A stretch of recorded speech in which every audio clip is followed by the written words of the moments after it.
Well, I think it's time for an update. Another boring update video. I did a fair bit of wiring today again, and I'll show you where I'm up to. So for starters, I'll just quickly attach this in an extremely safe manner so that I can actually, demonstrate what's... don't worry about it, I'll just tell you. Anyways, things are looking a little bit neater inside the engine bay, which is really great. A lot of these wires are relatively under control and tidy. I wouldn't mind making a little bracket for these solenoids, but I can do that at a later time. So yeah, did a fair bit of interior stuff today. Let's go have a look.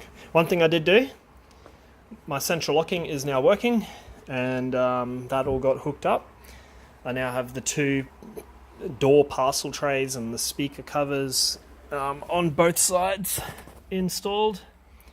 Just happy days. I do have a fuel. That's power to the fuel line. Power to the fuel pump. It's going to go all the way back there when I get the fuel tank back. I've just been tidying up some of this mess. Pretty much everything in here is back together. It all pretty much works. My charge light works, so once the engine turns over and starts running, that should turn off to let me know that the alternator is wired up correctly and putting charge into my battery. The fuel I'll sort out later, because I don't know if this fuel gauge accepts the fuel sender that's in the VE Commodore fuel pump. The temperature sensor is connected. Obviously I haven't run it, so it's not going to work.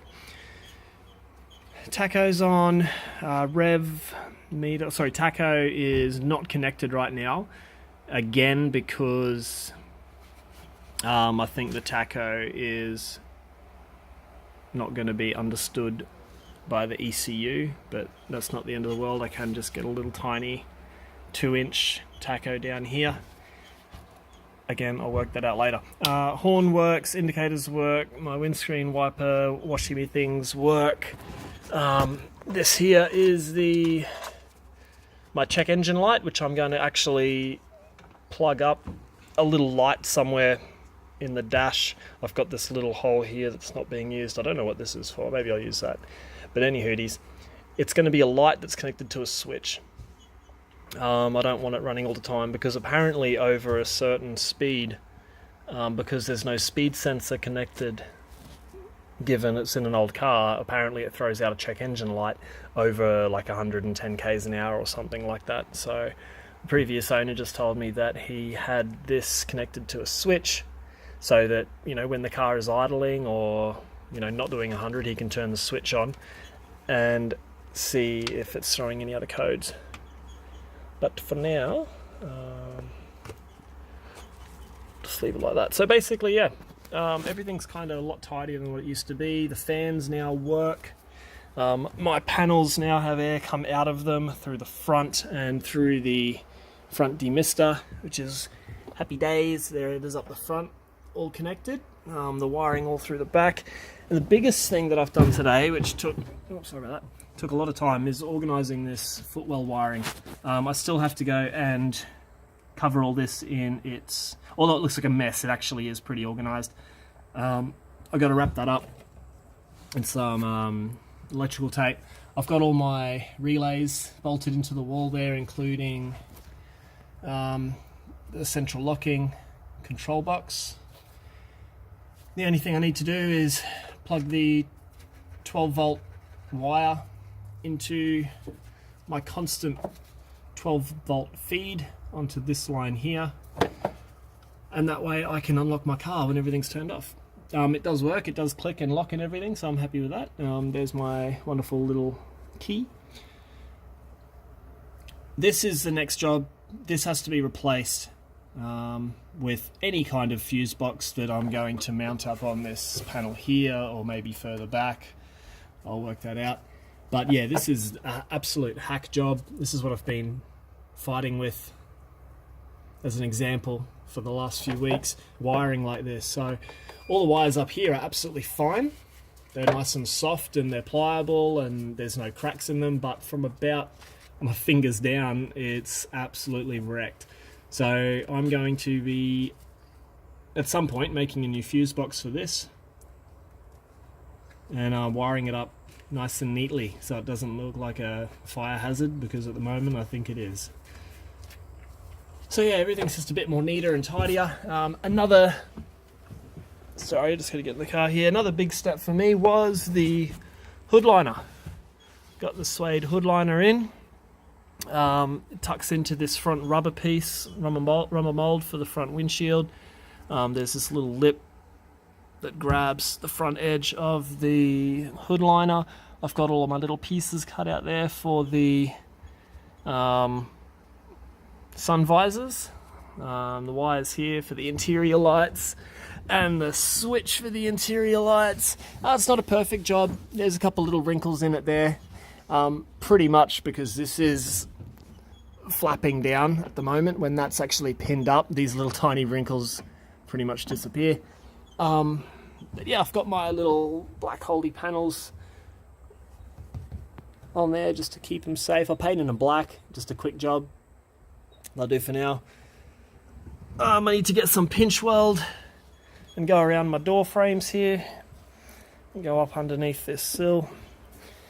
And once those pinch welds go on, that'll pretty much be... I've really got to tidy this up there. That looks like shit. Maybe when the window goes on, actually, it might push it down and cover all that. We'll see, but I can fix that later. So yeah, pinch welds will go through out the seams of those doors all the way through there. And I also thread this interior light loom. One's back up underneath this hood liner into this hole, and then I have to thread it all the way down there, and then it pokes its ugly head out right there. That was a pain in the ass job. Took me about 20 minutes of just jiggling a wire through this little tiny gap. Got that done.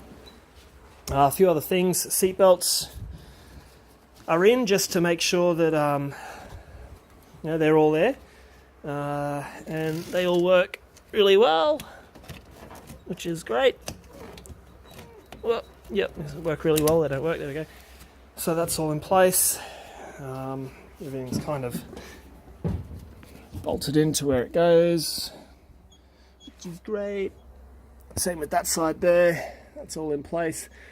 I got to get a little plug for those two holes there because I realized I didn't need them. But there is a thread on the inside. I'll just plug it up.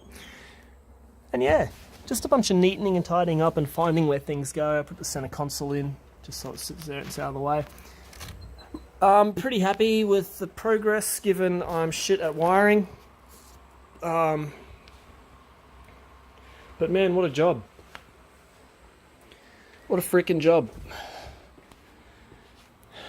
It's been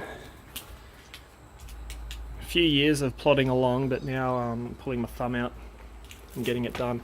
I also covered this rear, I don't know, hatch timber thing in some Alcantara as well, just because I got plenty of this sitting around and it's easy to work with. So that's on the back of there.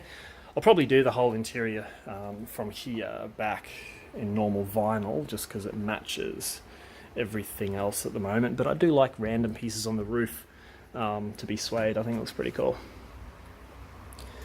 But yeah, that's pretty much an update. I like having central locking now because I don't like using keys on old mechanisms. I just feel like I'll end up stuffing this up one day. So the longer I can use central locking for this car, the better it will be. Got to get some mirrors, got to get the radio antenna, got to get the fuel tank, got to plug it in, got to get the car running, got to clear the hood or the bonnet. Madness. What a boring video. An exciting day. Adios.